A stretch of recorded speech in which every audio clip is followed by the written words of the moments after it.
ਜ਼ਰੂਰ ਜਿਹੜੇ ਕਈ ਲੋਕ ਜਿਹੜੇ ਸਵਾਲ ਪੁੱਛ ਰਹੇ ਆ, ਜਸਵੀਰ ਕੌਰ ਜੀ ਉਹਨਾਂ ਨੇ ਪੁੱਛਿਆ ਵੀ ਉਹਨਾਂ ਦਾ 14 ਫਰਵਰੀ ਨੂੰ 7:15 ਵਜੇ ਜਿਹੜੀ ਉਹ ਫਲਾਈਟ ਹੈਗੀ ਆ।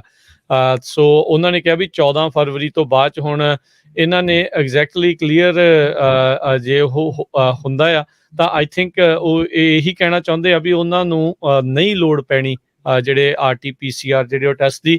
ਪਰ ਮੈਂ ਇਹੀ ਰਿਕਮੈਂਡ ਕਰਦੇ ਹਾਂ ਵੀ ਤੁਸੀਂ ਇੱਕ ਵਾਰੀ ਆਪਣੀ ਜਿਹੜੀ ਫਲਾਈਟ ਜਿਨ੍ਹਾਂ ਦੇ ਨਾਲ ਕਰਨਾ ਹੈ, ਤੁਸੀਂ ਫਲਾਈ ਕਰਨਾ ਆ, ਉਹਨਾਂ ਨੂੰ ਵੀ ਕਾਲ ਕਰਕੇ ਜਿਹੜਾ ਉਹ ਜ਼ਰੂਰ ਪੁੱਛ ਲਓ, ਕਨਫਰਮ ਜਿਹੜਾ ਹੋ ਜਾਵੇ। 14 ਤੋਂ ਬਾਅਦ ਦੇ ਲਈ ਤਾਂ ਉਹਨਾਂ ਨੇ ਕਨਫਰਮ ਜਿਹੜਾ ਆ ਉਹ ਕਰ ਦਿੱਤਾ। ਵੀਜ਼ੇ ਤੋਂ ਬਗੈਰ ਨਹੀਂ ਜਾਣ ਦਿੰਦੇ ਜੀ, ਵੀਜ਼ਾ ਤਾਂ ਤੁਹਾਨੂੰ ਉੱਥੇ ਲਗਵਾਉਣਾ ਹੀ ਪੈਣਾ ਹੈਗਾ। ਰਾਜ ਸਿੰਘ ਜੀ ਜਿਹੜੇ ਪੁੱਛਦੇ ਆ 10 ਸਾਲ ਦਾ ਜਿਨ੍ਹਾਂ ਦਾ ਪਹਿਲਾਂ ਲੱਗਾ ਸੀਗਾ ਵੀਜ਼ਾ, ਉਹ ਸਸਪੈਂਡਡ ਹੈਗਾ ਆ।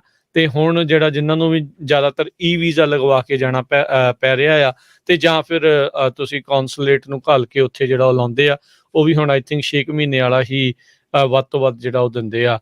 ਸੋ ਦੇਖ ਕੇ ਜਿਨ੍ਹਾਂ ਨੇ ਵੀ ਜਾਣਾ ਵੀ ਭਾਈ ਇਹਨਾਂ ਚੀਜ਼ਾਂ ਦਾ ਥੋੜ੍ਹਾ ਜਿਹਾ ਇਹਤਿਆਤ ਤਾਂ ਰੱਖੋ, ਥੋੜ੍ਹੀ ਜਿਹੀ ਖੁੱਲ੍ਹ ਕਹਿ ਸਕਦੇ ਹਾਂ ਵੀ ਉਹ ਮਿਲੀ ਹੈਗੀ ਆ।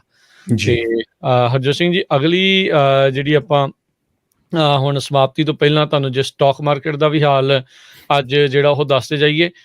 ਸਟਾਕ ਮਾਰਕੀਟ ਦੇ ਉੱਤੇ ਜਿਹੜਾ ਰਸ਼ੀਆ ਨੇ ਇਨਵੇਜਨ ਕਰਨੀ ਆ ਯੂਕਰੇਨ ਦੇ ਉੱਤੇ, ਜਿਸ ਦੀ ਬਹੁਤ ਜ਼ਿਆਦਾ ਇਸ ਟਾਈਮ ਚਰਚਾ ਆ, ਉਹਦੇ ਕਰਕੇ ਉਹਦਾ ਵੀ ਬੁਰਾ ਹਾਲ ਰਿਹਾ। ਤੇ ਇਹਦੇ ਨਾਲ ਹੀ ਸੰਬੰਧਿਤ ਦੱਸਦੇ ਜਾਈਏ ਤੇ ਰਾਸ਼ਟਰਪਤੀ ਬਾਈਡਨ ਨੇ ਕਿਹਾ ਵੀ 48 ਘੰਟਿਆਂ ਦੇ ਵਿੱਚ ਜਿੰਨੇ ਵੀ ਅਮਰੀਕੀ ਆ ਉੱਥੋਂ ਨਿਕਲਣ ਦੀ ਕੋਸ਼ਿਸ਼ ਕਰਨ ਯੂਕਰੇਨ ਦੇ ਵਿੱਚੋਂ।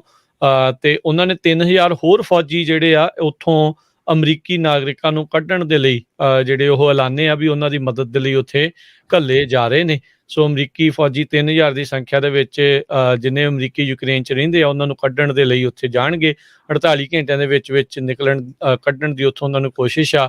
ਉਹ ਇੱਕ ਵਾਰੀ ਫੇਰ ਨਹੀਂ ਚਾਹੁੰਦੇ ਵੀ ਅਫਗਾਨਿਸਤਾਨ ਵਾਲਾ ਜਿਹੜਾ ਮਾਹੌਲ ਆ ਮੁੜ ਦੁਬਾਰਾ ਜਿਹੜਾ ਉਹ ਬਣੇ ਤੇ ਜਿਹੜੀ ਉਹ ਸਥਿਤੀ ਜਿਹੜੀ ਬਦ ਤੋਂ ਬੱਤਰ ਜਿਹੜੀ ਆ ਉਹ ਹੋ ਜਾਵੇ ਜੀ। ਤੇ ਕੱਲ ਨੂੰ ਪ੍ਰੈਜ਼ੀਡੈਂਟ ਜੋ ਬਾਈਡਨ ਉਹਨਾਂ ਨੇ ਆਪਣੀ ਟੈਲੀਫੋਨ ਦੇ ਉੱਤੇ ਰਸ਼ੀਆ ਦੇ ਪ੍ਰੈਜ਼ੀਡੈਂਟ ਪੁਟਿਨ ਦੇ ਨਾਲ 11 ਵਜੇ ਈਸਟਰਨ ਟਾਈਮ ਦੇ ਨਾਲ ਗੱਲਬਾਤ ਕਰਨੀ ਆ, ਕਿਉਂਕਿ ਵਾਈਟ ਹਾਊਸ ਤੋਂ ਇਸ ਤਰ੍ਹਾਂ ਦੀਆਂ ਖਬਰਾਂ ਆ ਰਹੀਆਂ ਵੀ ਰਸ਼ੀਆ ਕਿਸੇ ਵੀ ਟਾਈਮ ਯੂਕਰੇਨ ਦੇ ਉੱਤੇ ਅਟੈਕ ਕਰ ਸਕਦਾ ਹੈਗਾ ਜੀ। ਬਾਈਡਨ ਹੋਣਾ ਦੇ ਐਡਵਾਈਜ਼ਰ ਜਿਹੜੇ ਸੁਲੀਵਨ ਆ, ਉਹਨਾਂ ਨੇ ਕਿਹਾ ਵੀ ਰੂਸ ਤਾਂ ਓਲੰਪਿਕਸ ਤੇ ਚਲਦਿਆਂ ਵੀ ਸ਼ਾਇਦ ਜਿਹੜਾ ਯੂਕਰੇਨ ਦੇ ਉੱਤੇ ਹਮਲਾ ਜਿਹੜਾ ਉਹ ਕਰ ਦੇਵੇ। So let's see Harjot Singh ji ਕੀ ਜਿਹੜਾ ਇਸ ਦੇ ਵਿੱਚ ਬਣਦਾ ਹੈਗਾ ਆ। ਤੇ ਜੇ ਸਟਾਕ ਮਾਰਕੀਟ ਦੇ ਉੱਤੇ ਦੱਸਦੇ ਜਾਈਏ, ਅੱਜ ਇਸ ਦਾ ਮਾੜਾ ਅਸਰ ਰਿਹਾ। 504 ਪੁਆਇੰਟ ਡਾਊ ਜੋਨਸ ਡਿੱਗਾ, 34,738 ਤੇ ਬੰਦ ਹੋਇਆ। S&P ਵੀ 85 ਪੁਆਇੰਟ ਡਿੱਗ ਕੇ 4419 ਤੇ। ਨੈਸਡੈਕ 394 ਪੁਆਇੰਟ ਡਿੱਗ ਕੇ 13,791 ਤੇ।